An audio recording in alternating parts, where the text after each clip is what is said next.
An elderly man sat before a massive beast, sweat trailing down his temple. He was trying so hard to remember a fire spell. Ah, yes. That moment when your brain turns into soup right before a dragon roast. Hey, give him some credit. Magic's hard when your joints hurt and your eyebrows are singed. But he turned, gazing at his lonely little house, and finally admitted the day had come. He was going to prepare for his death. He went inside and whoa! So many weapons fell out. It was like a magical avalanche. Today, on Hoarders, Fantasy Edition, 1 man, 5 tons of cursed cutlery. He sat down and sighed. Yep, time to sort through the unnecessary stuff. There was a severed dragon head still breathing fire. How is that even legal? Technically, it's barely necromantic. I approve. Then there were cursed blades glowing with evil energy and a forbidden book he was wise enough never to open. What a shame he could have summoned a tax auditor. He patted the dragon's snout and smiled. Even now, he loved forbidden things. He remembered when the Demon King confessed his obsession with demonic gear on the battlefield. Just two dangerous boys geeking out. Ah, a bromance forged in blood and illegal accessories. But he never told his party. It was his secret, shameful hobby. Good, they would have burned his bookshelf and staged an intervention, and then would start in another genre entirely. He stared at the legendary hero's sword. Ooh, shiny! And tossed it aside. Clang, it never felt right to him. Emotional damage! Outside, the stars stretched wide over his quiet home. The dragon slept peacefully. With one eye open, obviously. And sure enough, that eye snapped open. Two cloaked figures were watching. The leader, wrapped in bandages, gave orders to the masked man beside him. Wilhelm, take care of the dragon. Wilhelm simply nodded. No words, super creepy. Oh, I love a good cryptic villain duo. Inside, the old man, his name was Olin, mulled over what to do with the cursed gear. Maybe wear it all out in battle, he thought. I mean, that's one way to recycle evil. He decided, they're too dangerous for the next generation. They must be destroyed. And by destroyed, we mean violently baptized in the fires of enthusiastic experimentation. Boom! The front wall exploded like it owed someone money. Olin was still blinking when a skeletal figure stepped from the dust. Are you the hero, Olin? It asked. Olin confirmed it. The skeleton in dark armor, his name is Vilmente, the Skeleton King. Cursed bones, tragic past, terrible posture. Yep, final boss vibes confirmed. Vilmente screamed in rage. You ruined my future. I was supposed to be a retired general, not a meme. Ah, he's doing the My Villain origin story monologue again. He vowed revenge, take Aslan's head, then erase humanity. He swung his massive black sword. However, Aslan was able to evade the swing, and with a brutal punch, Aslan blasted Vilmente through the back wall, like a skeleton cannonball. Who needs swords when your arthritis-powered knuckles work just fine? Vilmente groaned in the rubble and called for help, but the dragon had Wilhelm in its jaws. The mask cracked. Just like his chances, Vilmente whispered, "Impossible!" Aslan stepped forward, cold calm, completely terrifying. Grandpa just switched from retirement mode to death incarnate. The skeleton swore he couldn't be stopped. I always come back. Bones twisted, flesh reformed. Vilmente resurrected, claiming his darkness would never die. He laughed. Aslan, you really think you can keep this up? Aslan just smiled. I wanted to wear out these cursed swords. Wait, this was the plan? You magnificent lunatic. 10 hours later, Vilmente was on his knees, impaled by dozens of cursed swords. Aslan sighed. None of the blades had chipped. He asked Vilmente if the Demon King had sent him. The skull scoffed. The Demon King? That coward loves humans now. Aslan paused. That wasn't the Demon King he remembered. The skull added, you broke him. You spared him. You left him with shame and a tea addiction. Truly, the cruelest punishment of all, emotional growth. Aslan's thoughts drifted back to being a hero, admired by all, loved by many, but alone. He asked where the Demon King was now. Probably hiding in a human town, the skull muttered, grateful for the real death Aslan had finally given him. A touching end for a pile of bones. Aslan returned home. He couldn't destroy the cursed items here after all. He opened a wooden chest and pulled out a plain notebook, his Shukatsu notebook. He turned to his dragon. This is your last job. The dragon snorted. Again, your back still hurts. Aslan nodded, terribly. He crossed off a task from his list. He climbed on the dragon's back. gripping the notebook tight, and together they soared into the sky to finish the final page of a hero's life. Aslan, the once great hero, stood beside his loyal dragon. The wind carried memories as he looked down at the town where his journey had first begun. He spoke of reunions, of stories long left untold. And yet, his eyes caught sight of something unfamiliar on the horizon. Home sweet home! Wait, is that a Starbucks? But Aslan wasn't just nostalgic, he was lost. Age had taken its toll. His mind, once sharp, now wandered through clouds and doubt. The real final boss? Early onset memory fog! Suddenly, a scream echoed through the mountains. Aslan's tired gaze snapped toward danger. Something was very, very wrong. Ah, finally! Something to punch other than his own regrets. A Cyclops, towering and enraged, held a person hostage, demanding to know if they had seen the hero, convinced he was still hiding among them. He wanted answers, and maybe a snack. Boom! Aslan's fist collided with the beast. One blow was all it took. Blood flew, and the monster hit the dirt hard. Grandpa still got it! One punch and he's already applying for retirement benefit. They blinked. Did he really do that with just his hands? Either that or the Cyclops had a glass jaw and zero calcium intake. The adventurer, he saved quickly, retorted. They didn't ask for help. Still, a small thanks slipped through. Is that a tsundere in the wild? Quick, get the camera crew! He never thought he'd meet a real-life tsundere. They are huge boom in the capital. It's not like he likes her or anything. Becca! Reflecting on the moment, Aslan noted how meeting such diverse souls made his journey meaningful, even now. But the forest was no place for a lone girl. Aslan warned her, but she stood firm, saying it was all part of the job. Plot twist incoming! Then, he said it. My name is Tori, and I'm actually a guy. Well, Tori used gender reveal. It's super effective. Aslan is now confused. Was it really so shocking? Tori noticed he had passed out from sheer confusion. Not the first time gender confusion caused a system crash. But there was no time. The Cyclops, presumed dead, lunged at him, hole in his chest and all. Well, someone didn't get the memo. Die dramatically, stay dead. Tori, shocked and gasping, realized with disbelief that the massive creature that had captured him was still breathing. In a tense confrontation, the Cyclops, strategic and apprehensive, considered taking him hostage, as it anxiously explained that without the single-use revival item it was holding, survival would be impossible. Nothing says stakes like a monster hoarding limited DLC items. And then, the Cyclops enjoyed the pain. His twisted smile grew wider. He was loving this. The only thing worse than a sadist, a chatty one. But then, slash, a blade cleaved clean through the Cyclops. It was a Tyslin who landed the strike. It was someone else. The mysterious warrior emerged from the shadows, face hidden but voice firm. This was personal. A reckoning. Ooh, vendettas make everything taste better. Aslan, blinking in disbelief, could only ask one question. Who are you again? And thus our plot thickens like cheap dungeon stew.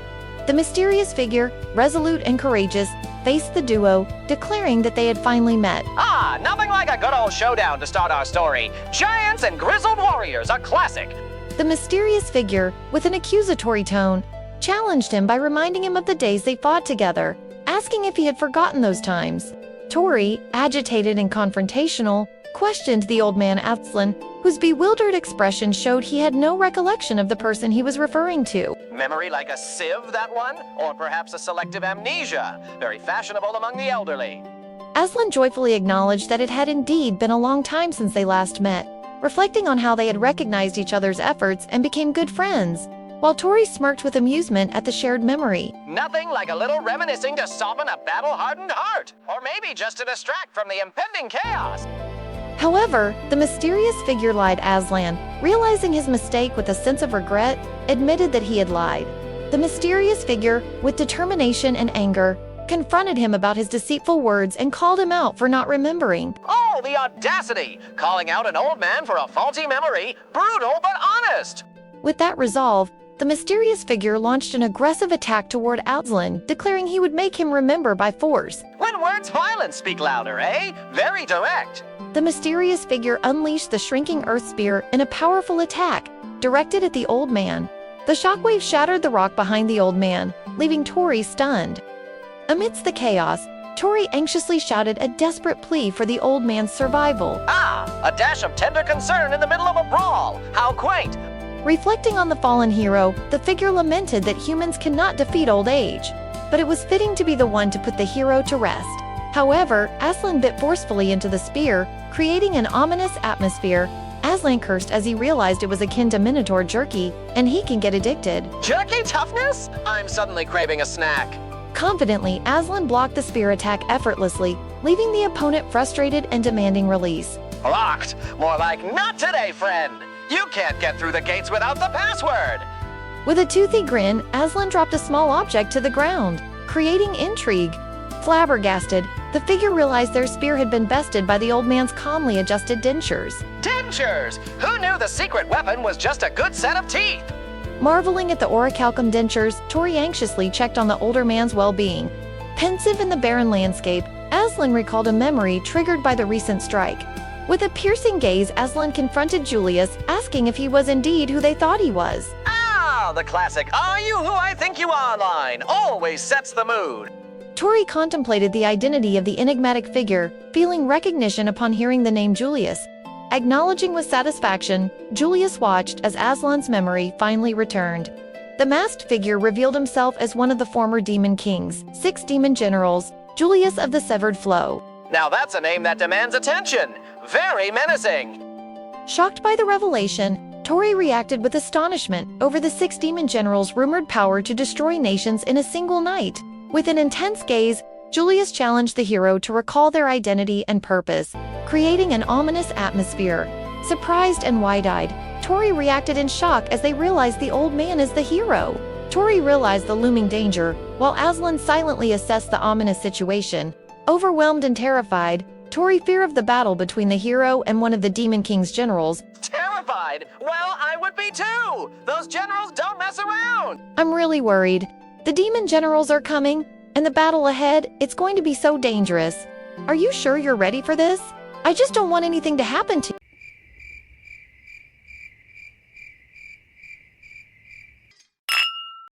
Well, there's something you don't see every day. Well, darling, it appears the fiercest clash of the century took a hard left straight into happy hour. But what happened to the epic fight? Sometimes the deadliest weapon isn't a sword or spell, it's a well-aged whiskey. Now that's a battle worth winning. Holding their drinks, Aslan, who finally remembered, pointing out their first fight was in this very forest, causing nostalgic reflection.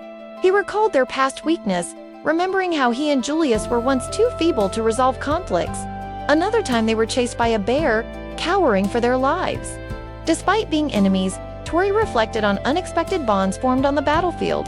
Aslan was surprised to learn Julius had become one of the 6 demon generals, acknowledging their growing strength. Julius acknowledged Aslan's strength, saying if anyone deserved praise for becoming strong enough to defeat the Demon King, it was him. But just as the dust settled and everything seemed clear, Julius suddenly challenged Aslan to draw his sword, right as he faced the ominous spear. Oh, how delightful! First, they hit us with not 1, but 2 plot twists. Usually it's just a cheap fake-out like a ghost vanishing behind a curtain. But no, this time we actually get a real fight. Imagine that! Writers doing their jobs! What a novel concept! Appearing frantic, Ter questioned why they needed to fight again after sharing drinks, pleading for patience. Burdened by past failures, Julius expressed deep regret over losing their master and lamented their inability to achieve anything. Their clenched, bandaged fist revealing inner turmoil. Julius pondered their fate, believing only one way could save them.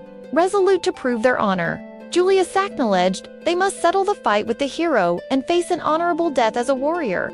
Julius dashed forward with intent, leaving Aslan in shock. And then, a tiny trickle of blood appears on Aslan's cheek, thanks to her lightning-fast attack. Astonished, Tori reflected on the unexpected power revealed by the first strike. With resolute determination, Julius conveyed a farewell, expressing gratitude for the shared drink before ominously stating they would take his life without regrets. Then Aslan said, all cold and serious, I see.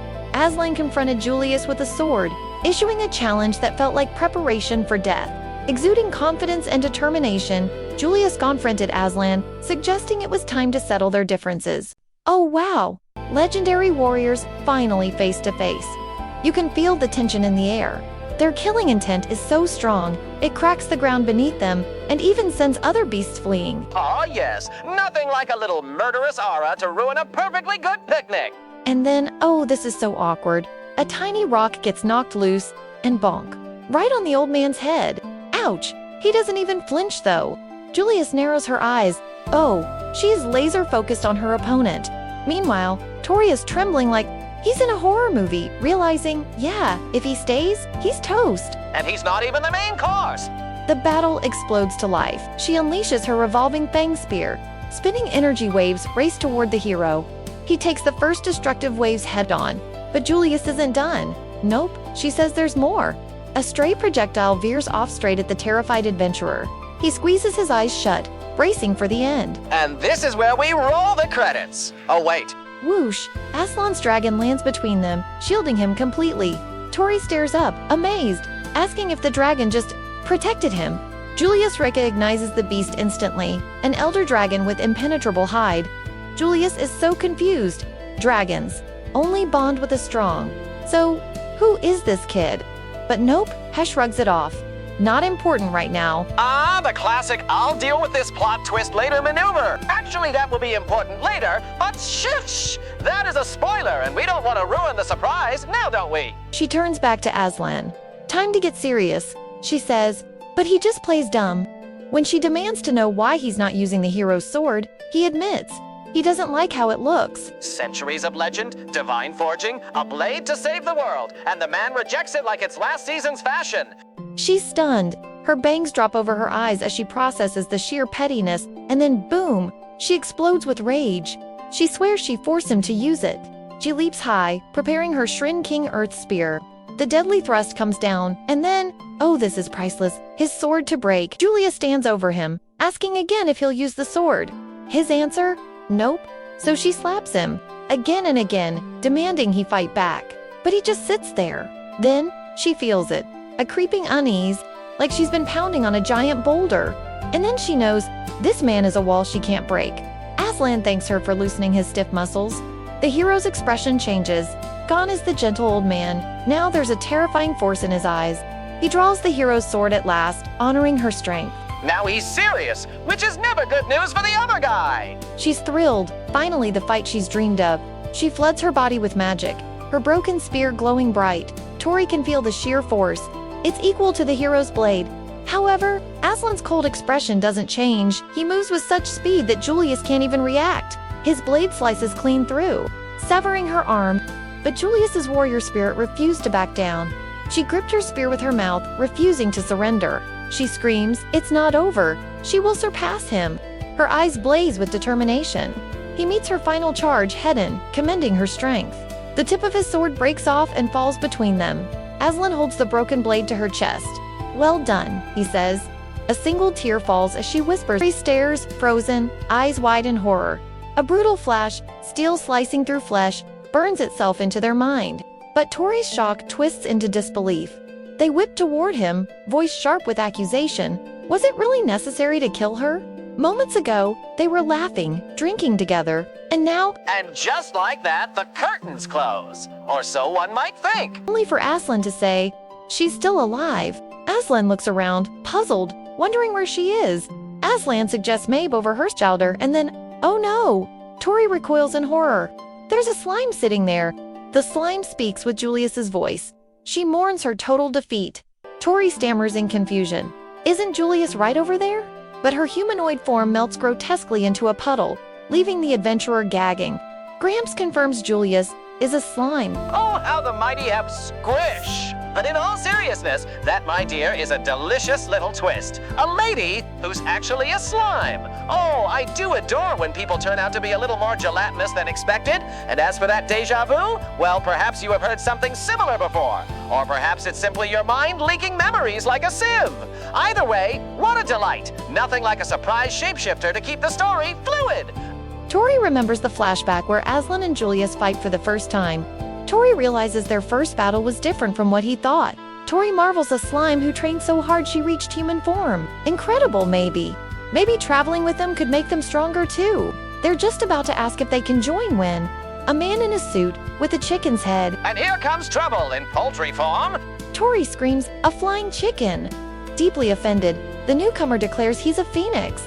and then sneezes like a chicken. Yes, dear, nothing says immortal flame like sneezing and clucking mid-sentence. Tori asks if anyone knows this guy. Gramps' face darkens. Julius mutters in shock.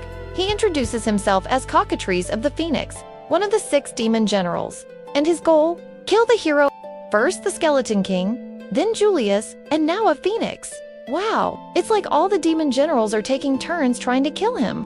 Ah, yes! A delightful little pattern. Collect all the generals and you win a free trip to the underworld. But shh, the audience isn't supposed to know that yet. Tori is sure they can win. After all, Gramps beat the Demon King. But Gramps is hunched over, panting, admitting he's in the worst shape after taking all those earlier hits just to loosen his muscles. Cockatrice starts chanting. The ground splits, a monster of bone and souls bursts forth.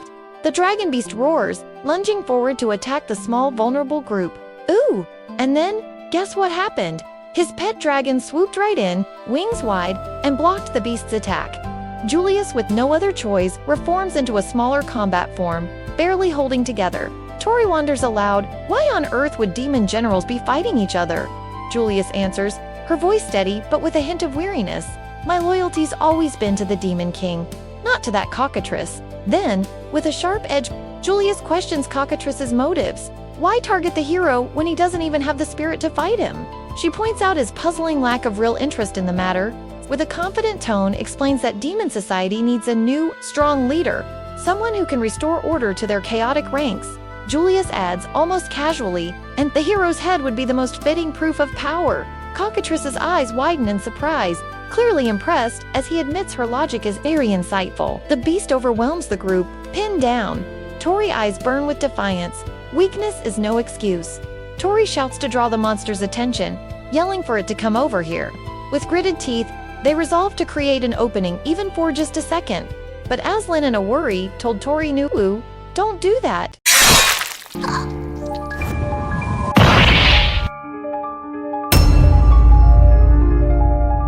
Now that is how a demon general is supposed to act. Menacing, cold, and utterly charming in a don't even think about it kind of way. Unfortunately for poor Tori, they found out the hard way that messing with a demon general is like poking a rabid cat, except the cat has a machine gun. Oh, the delightful screams! Cockatrice sneers, now that weakling is now gone. Next is the hero. But then, something shifts. Tori's lifeless body started to rise. Tori transforms, wings and horns unfurling. Ah, now this is interesting. Cockatrice, with fury, felt deceived because they were actually a demon. Cockatrice, now intent on finishing him off, watched raging flames. And it had no effect. Perfectly round voids swallow pieces of Cockatrice's body. Cockatrice watches in disbelief. He doesn't even understand this magic. His body shatters to dust. Tori reverts to normal, dazed, with no memory of what happened. Of course they lose their memory. And oh, the delicious irony, they've no idea they're a demon. Now, my dear, that simply begs for a tantalizing backstory, doesn't it? Are you telling me, really telling me, that for 15 whole years, this little infernal mystery trotted about without a single soul catching on? Oh, ho, ho, now that's either masterful deception or the most baffling incompetence I've seen in ages. Ashamed, they apologize over and over, only for Aslan to call their name. His offer? Become his disciple. Tori shook their head, eyes lowering. I'll be nothing but a burden, they murmured, voice heavy with doubt. But Aslan just smiled that warm, stubborn smile of his and replied, it's okay. Everyone starts inexperienced, including myself. Aslan admitted he felt something different. Tori was pure-hearted, and that's exactly why he wanted to make him his disciple. Tori's eyes welled up, and with trembling gratitude, he cried, please, take care of me. Julius teases Aslan about having ulterior motives. He make him his disciple because he wanted to control his power, but he insists it's just the light he saw in them. And with a yawn, he says to wake him when they reach the city. In Aslan's notebook, 2 more items appear on his end-of-life list. Oh, look at this place! Tori's eyes go wide as they step into a bustling, lively town. Merchants shouting, adventurers everywhere. It's like stepping right into the heart of a festival. Ah, the town of beginnings, where all great adventures start and half of them end in debt. But Tori's eyes lock on something huge. 2 towering statues of armored warriors. Tori's buzzing with excitement. It's the hero Ronvald, and oh my gosh, that's young Gramps. They quickly read from a pamphlet, learning about Ragnald the great hero from this very town. Tori points to the other statue. Gramps in all his youthful glory. Of course, Gramps is confused. He thinks it's breakfast time. His pet dragon offers to help bring him down because of his back pain. Tori tries pointing to the statue, but Gramps squints, so they give him magic glasses. He's all smiles, thanking Tori, and then gets a friendly reminder to take his after-meal medicine. Ah, the glamorous decline of a hero. Julius watches, quietly struck by the pain of seeing a former rival grow old. But oh boy, she's horrified when the conversation turns to whether Gramps should wear diapers. Julius shocked. How can Tori be calm in a situation like this? Tori just says it's part of understanding old age. They were raised by their grandma, after all. But Gramps, unfazed, looks up at Ragnald's statue and speaks warmly of his kindness, completely forgetting Julius is standing right there. Ouch! Forgotten by your rival, truly the cruelest wound. As Tori was trying to restrain Julius, the statue stirs an old memory for Aslan, a shared vacation home. Tori perks up. Wait, you have a vacation home? Aslan explains they plan to rest there after the war. But he doesn't remember where it is. Step 1, forget the address. Step 2, ask strangers for directions to your own house. So they do. They ask a local, who only knows about a rundown hut outside town. They are a monster tamer. The tamer speaks about trust between species, how even after a war, that shouldn't stop people from accepting each other. Julius admits it's a sign of how much times have changed. But then, the tamer's tone shifts. They warn them that the outskirts are dangerous. A dungeon has appeared. And not just any dungeon, this one is seriously dangerous. And before things could not get any worse, distant cheering and heavy marching thunder through the streets. Rows of identical soldiers parade in, led by their serene Commander Lumiere. They carry pikes topped with severed monster heads. Tori and Julius recoils in disgust. The tamer explains that the Royal Knight's treatment of demons is really bad. Public execution meets street parade. Always a crowd pleaser. Lumiere beams at the villagers' support and proudly declares that she and her royal army will bring a safe and pure world for everyone. Safe and pure, she says, while decorating the streets with demon trophies. Quite the marketing strategy. But there's this gleam in her eye that makes your stomach turn. Then, in a blur, Lumiere is suddenly right in front of the tamer. She sneers at the slime on the tamer's shoulder, calling it filthy, and in a blink, she snatches the slime from him. The tamer screams for her to stop, but Well, that escalated quickly. then, in an arrogant tone, Lumiere explains that she's heard rumors. Out in the remote regions, there are outliers who actually tame monsters. She says it's repulsive, that monsters should be exterminated, no matter the danger. Well, there goes the career fair for aspiring monster whisperers. But before she can, bam, Julius steps in, blocking her. Finally, someone with timing. Kay Lumiere demands to know why he's defending a demon, positioning for a fight. Tori panics. If Julius's identity is revealed, it's bad. She begs Gramps to step in. Ah yes, the man who just forgot his own house will definitely defuse this. But when everything was going to escalate into a fight, Aslan steps in by asking if lunch is ready.